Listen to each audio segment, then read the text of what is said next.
Assalamualaikum warahmatullahi wabarakatuh. Halo semuanya, jumpa lagi dengan saya Chow Sing Sing, kurator dari podcast Horror Night Story.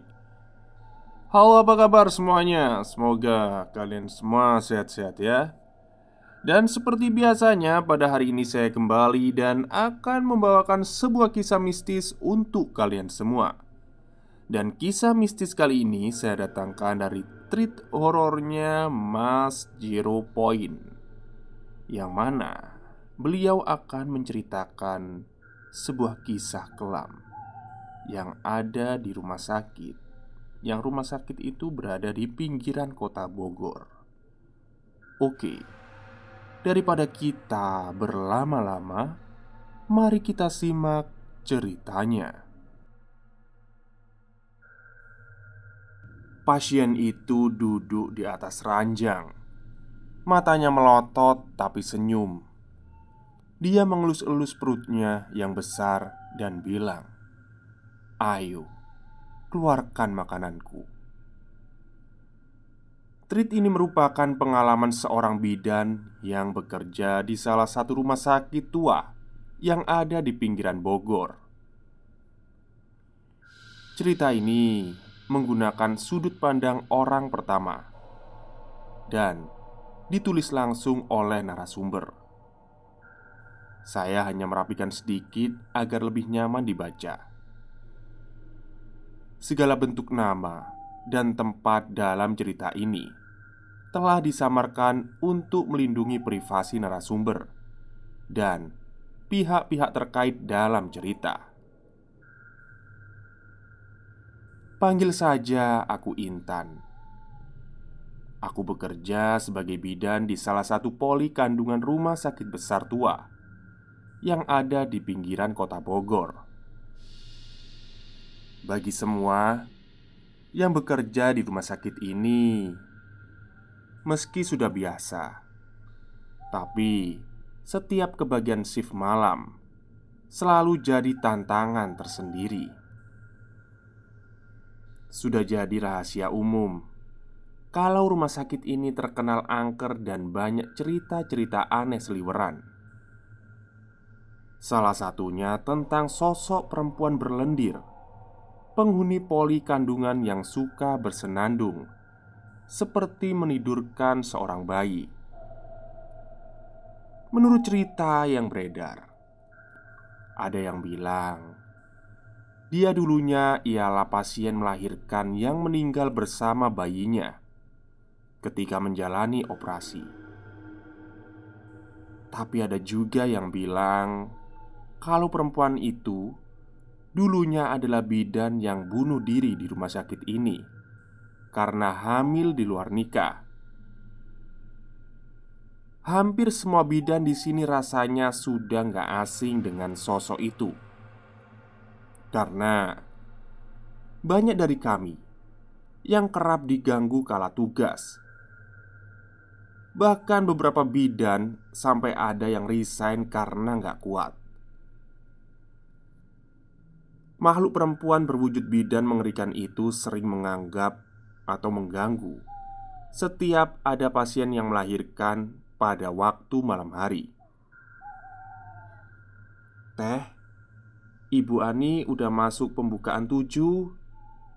Katanya dilahirkan saja bayinya," ucap Sisi, salah satu rekan bidanku pada Teh Lela, bidan senior PIC shift kami. "Waduh, mati aku. Udah tengah malam begini," ujarnya spontan. "Ya udah, bismillah aja lah teh. Gimana lagi?" Kami selalu ketar-ketir setiap melangsungkan proses melahirkan pada kala malam hari. Biasanya, sebisa mungkin kami menahan proses sampai menjelang pagi. Namun, kondisional pasien memang tak menentu. Kami sering sekali tak punya pilihan. Namun selepas itu selalu ada saja kendalanya. Malam itu, pasien masuk ruang tindakan sekitar pukul 00.30 dini hari. Kami menunggu pembukaannya lengkap. Di ruang tindakan hanya ada satu pasien itu saja. Dan malam itu, sang pasien tidak ditemani oleh suaminya. Karena ketika dihubungi, suaminya juga sedang kerja shift malam. Tidak bisa ditinggal. "Ibu jangan ngeden dulu ya, belum boleh. Sementara kita tunggu pembukaannya lengkap dulu. Terus kalau ada apa-apa, tekan tombol ini ya bu," jelasku pada pasien. Kami berkumpul siaga di meja rawat poli kandungan. Malam itu, rumah sakit sudah sepi. Aku keluar lorong untuk ambil kasa. Tapi rasanya seperti ada yang memperhatikan aku dari berbagai arah. Mana lampu penerangan RS ini kalau malam remang-remang. Beberapa spot lampu sengaja dimatikan. Pokoknya overthinking banget malam itu. Di tengah perasaan was-was, tiba-tiba Ibu Ani, pasien, berteriak keras. Panik kami. Kami buru-buru menghampirinya. "Loh, ibu kenapa? Kan saya bilang tekan tombol ini kalau ada apa-apa, jangan teriak. Nanti energi ibu habis," kataku. "Sus, tadi saya melihat perempuan serem banget di tempat tidur sebelah," ucap Ibu Ani sebelum lanjut. Biar aku ceritakan dulu ya apa yang dialami oleh Bu Ani pasien ini. Begini katanya. Di ruang tindakan itu ada 6 ranjang bunker yang terjejer berbatasan dengan sekat tirai saja. Bisa saja dibayangkan seberapa sih luasnya ruangan itu. Dan saat itu di ruangan tersebut cuma ada satu pasien, yaitu Ibu Ani. Karena memang setiap pasien yang habis melahirkan pasti langsung ditransfer ke kamar rawat. Ibu Ani ini sedang tidur miring ke kiri sesuai instruksi dari kami. Dia merasakan kontraksi yang luar biasa sakit dari perutnya. Namun tiba-tiba terdengar suara perempuan bergumam, bersenandung seperti sedang menyanyikan lagu anak. Mulanya Ibu Ani berpikir ada perawat di dalam ruangan itu. Tapi karena fokus pada rasa sakit, dia tidak begitu mempedulikan. Suara itu terus bersenandung, lembut, namun lama-lama berubah menjadi tawa yang mekik menyeramkan. "Sus," panggil Bu Ani. Dia mulai merasa merinding. "Suster." Suara itu berhenti. Namun Bu Ani merasakan ada sosok yang berdiri tegap tepat di belakangnya. Hawa terasa panas. Ibu Ani bercucuran keringat. Dia menengok ke arah belakang, namun tak ada siapapun. Dia mulai merasa tak nyaman. Ibu Ani memutar tubuhnya telentang. Dan ketika itu terdengar lagi suara perempuan bersenandung tepat di sebelahnya. Kali ini ada siluet perempuan duduk di atas ranjang yang tercetak jelas dari tirai tipis yang menyekat antar ranjang. Bu Ani mulai merasa ada yang tak beres. Pasalnya, suara senandung itu amat tak biasa. Lagu anak di bawah seperti gumaman lagu tembang Jawa. "Suster, sus," gemetar Bu Ani bersuara. Dia mulai ketakutan karena sedari tadi tak ada pasien lain di ruangan ini selain dirinya sendiri. Penasaran, Bu Ani menggeser tubuhnya sedikit untuk lebih bisa menyingkap tirai. Dan betapa terkejutnya dia saat melihat ada perempuan berambut panjang basah, berkulit pucat biru, dengan urat-urat menonjol keluar. Matanya putih. Makhluk perempuan itu seketika tersenyum lebar, menampilkan gigi-gigi dan mulut yang penuh lendir menetes. Dia memiringkan kepalanya pelan ke kiri dan ke kanan, sembari bersenandung mengayun. Spontan saja Bu Ani memutar badan ke arah kiri, seolah lupa dengan perutnya yang sedang kontraksi itu. Beruntung kami cepat datang. Namun, mendengar cerita Bu Ani membuat kami hanya saling menatap. Lalu kemudian kami mencoba untuk menenangkan pasien. "Gak apa-apa Bu, gak apa-apa. Ada kita kok di depan. Ibu tenang aja. Ibu fokus, simpan energi buat untuk melahirkan. Sekarang kita periksa lagi ya Bu."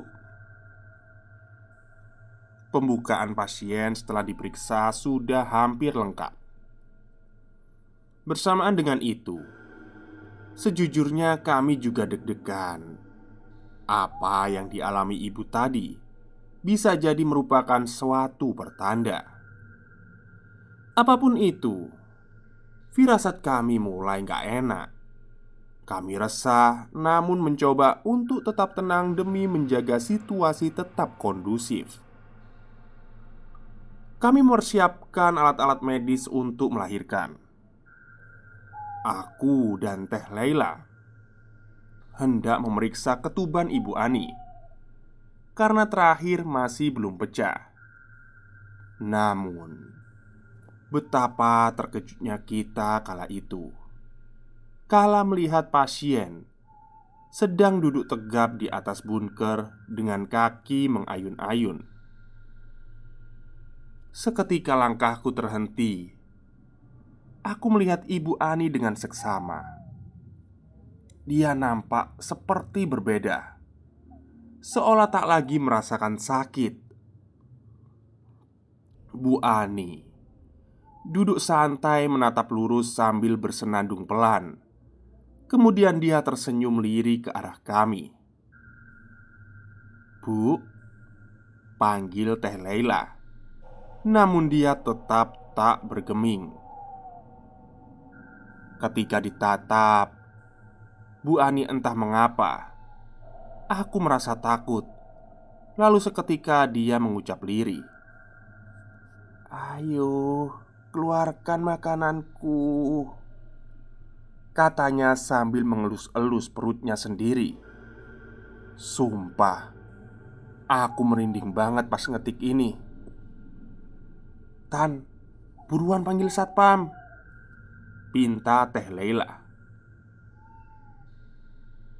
"Panggil satpam, panggil satpam, hehehe," ucap pasien itu, mengulang kalimat Teh Laila sambil memiring-miringkan kepalanya, seperti mengejek kami. Kami yang satu poli semuanya perempuan panik bukan main. Namun Teh Laila berpesan untuk bisa mengontrol diri. Jangan sampai pasien rawat inap yang baru habis melahirkan tahu dan ikut panik. Kami tak ada yang berani mendekat sampai satpam datang. Dan pasien itu masih terus bersenandung sambil mengelus-elus perutnya.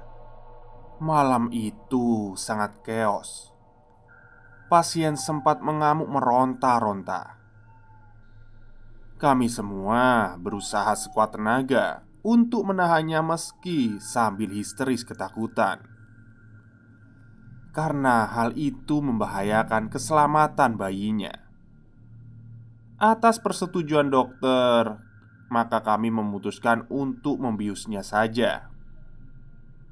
Situasi kandungan dalam status janin sudah harus dilahirkan. Maka dokter memutuskan untuk melakukan tindakan melahirkan secara sesar. Puji syukur, operasi berhasil dan ibu serta bayinya selamat. Meski bayinya diindikasi kekurangan oksigen dan harus lebih dulu dilakukan perawatan intensif di ruang NICU. Itu pertama kalinya aku mengalami hal seperti itu. Bayangkan. Tapi keanehan gak sampai di situ saja. Setelah kejadian itu, kami satu poli sering sekali mendapat teror yang bahkan lebih parah dan terang-terangan. Oh ya, bayi yang baru lahir itu langsung kami bersihkan. Bayi Ibu Ani dari pas keluar itu gak nangis. Kami mencoba menepuk-nepuk sampai menggoyang-goyang untuk mematik responnya. Tapi dia tetap gak nangis. Namun, detak jantungnya masih ada. Akhirnya, dengan sigap aku yang diminta untuk membersihkan bayi agar cepat masuk ke ruang NICU. Ketika di ruang nifas, sepi banget saat itu. Aku masih terbawa dengan situasi kejadian tadi. Ditambah lagi, saat ini ada bau bunga melati menyengat ke hidung. Ini sih nggak biasanya. Aku pun merinding. Tapi aku nggak punya pilihan lain. Aku sedang menjalankan tugasku sebagai bidan, dan nyawa bayi di genggamanku ini sebagai taruhan. Kaki sudah gemetar karena wanginya nggak hilang-hilang. Samar-samar di telingaku terdengar suara perempuan bersenandung lirih. Pelan banget, tapi cukup jelas di telinga. Aku makin ketakutan bukan main.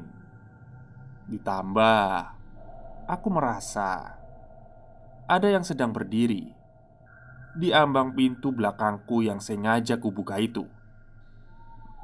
Walau gak nengok, tapi kerasa banget ada orang di belakangku. Gimana ya? Pokoknya kalian pastilah pernah ngerasain hal itu. Sebisa mungkin aku mencoba bodo amat. Aku baca-baca doa sambil mempercepat gerak tangan dan membersihkan bayi. Tapi lama-lama suara itu semakin jelas.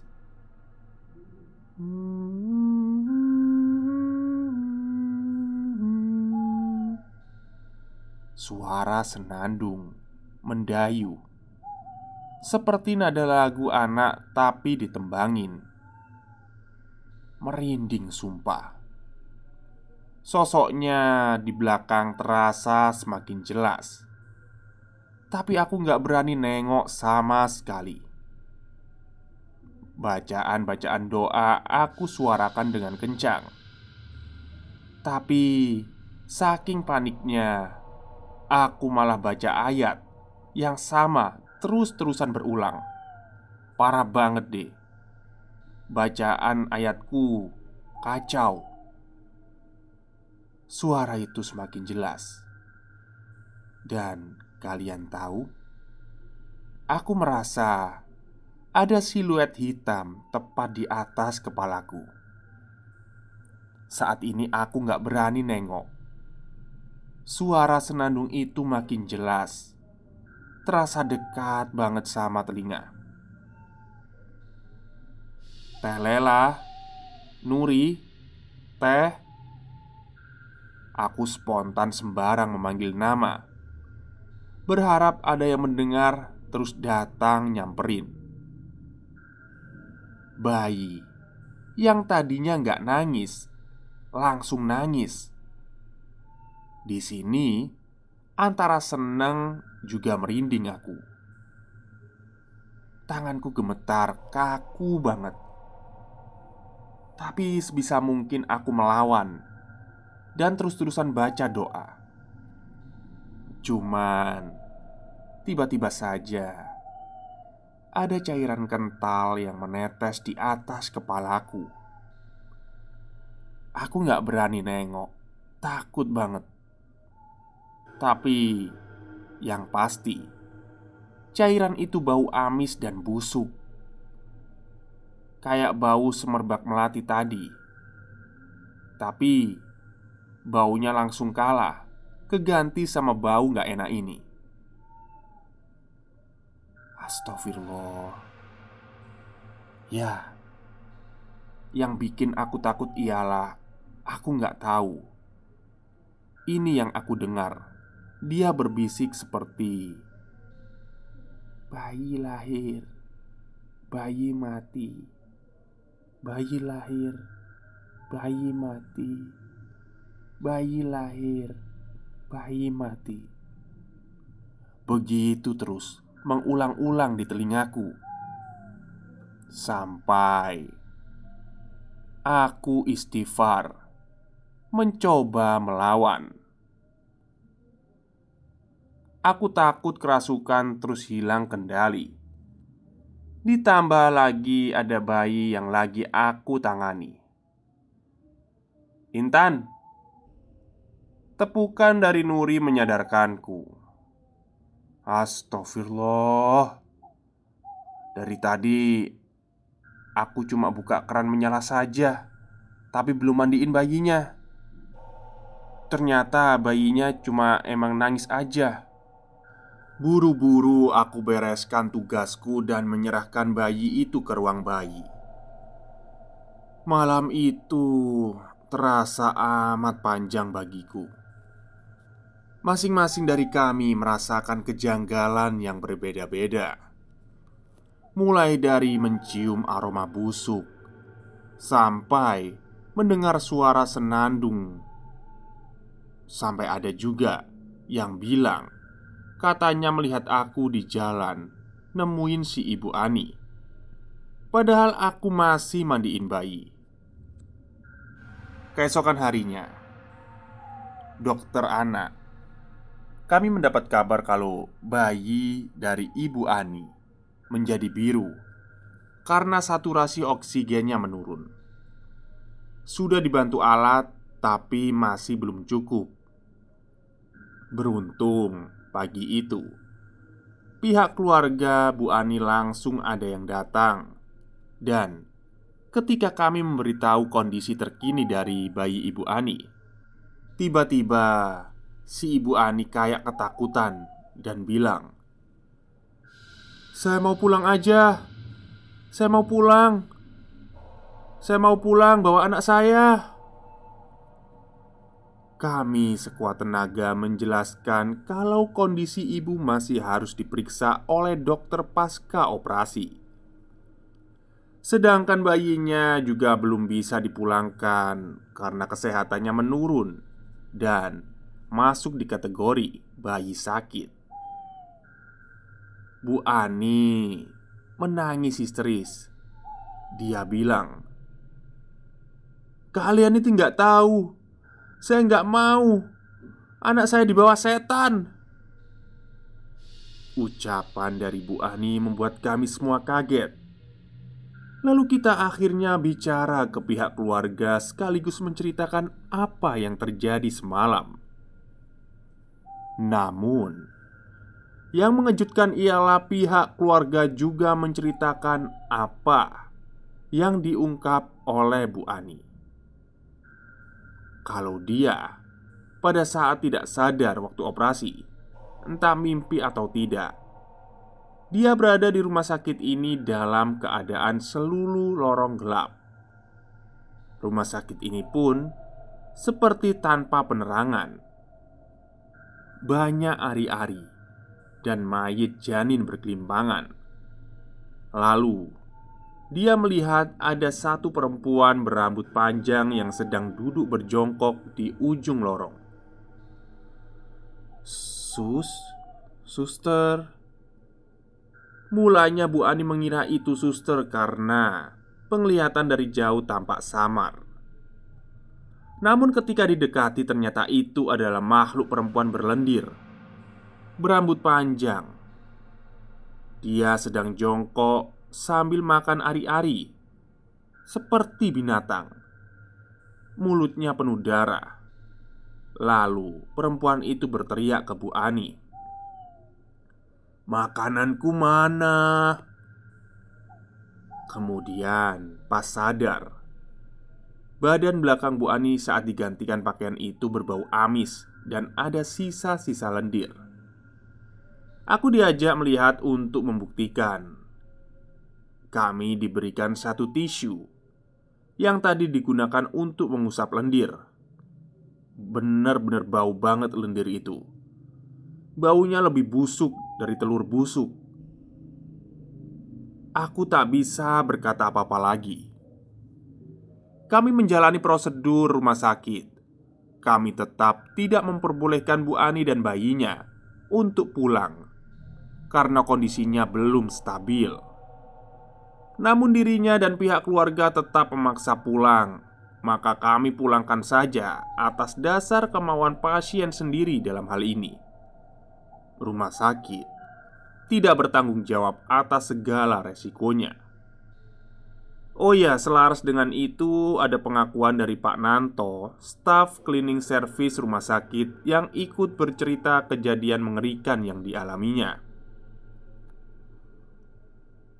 Pas malam saat operasi, di luar hujan deras. Setelah reda mau gak mau para cleaning service mengepel lantai rumah sakit agar tidak licin. Pak Nanto ke bagian ngepel lorong depan poli sampai ruang perina. Saat itu ia belum tahu kalau habis itu ada kejadiannya Bu Ani ini.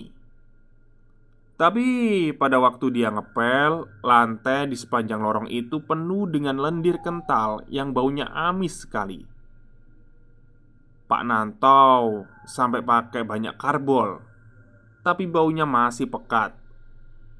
Akhirnya karena gak kuat dia muntah di selokan kecil tepi lorong. Lalu dia mendengar ada suara perempuan tertawa. Tapi ketika dicari-cari, tidak ada seorang pun di sana. Pak Nanto pun lanjut mengepel. Di sini dia sudah merasa merinding. Dari kejauhan di ujung lorong samar-samar, dia melihat ada sosok yang berdiri. Pelan-pelan sosok itu maju mendekati Pak Nanto. Semakin dia maju, badannya semakin besar dan tinggi. Lambat laun, kian jelas kalau itu adalah pocong yang berjalan terus. Badannya tinggi sampai mentok ke atap-atap lorong. Pocong itu jalan, bukan melompat. Kebayang gak sih? Pak Nanto lari. Dia tinggal pel, ember, dan lainnya. Dia nggak berani bercerita. Sampai besoknya baru tahu ada kejadian ramai tentang Bu Ani ini. Dan akhirnya Pak Nanto ikut bercerita. Entah bagaimana bisa berita tentang poli kandungan menangani pasien yang kesurupan beredar cepat ke seantero rumah sakit. Hal itu membuat cerita-cerita horor tentang poli ini menguap lagi ke permukaan. Itu benar-benar membuat kita yang bekerja merasa tidak nyaman dan menjadi makin was-was. Shift malam sekarang menjadi momok menakutkan untuk kami yang bekerja khususnya di poli kandungan. Beberapa hari berselang, aku masuk lagi dinas malam. Masih trauma aku dengan kejadian yang pernah menimpaku itu. Pada saat bergantian shift, kami satu tim berdoa semoga malam ini tidak ada pasien yang melahirkan. Kalaupun pasien datang, semoga melahirkannya pagi atau siang saja. Benar-benar trauma itu kami. Maklum, satu poli perempuan semua. Dari cerita teman-teman yang sebelumnya shift malam, katanya mereka mengaku mencium aroma semerbak melati. Wangi banget. Itu hal yang gak lazim, yang sebelumnya jarang terjadi. Shift malam waktu itu dan sekarang rasanya kayak uji nyali. Setelah kejadian itu, kami sering diganggu oleh makhluk perempuan bersenandung itu.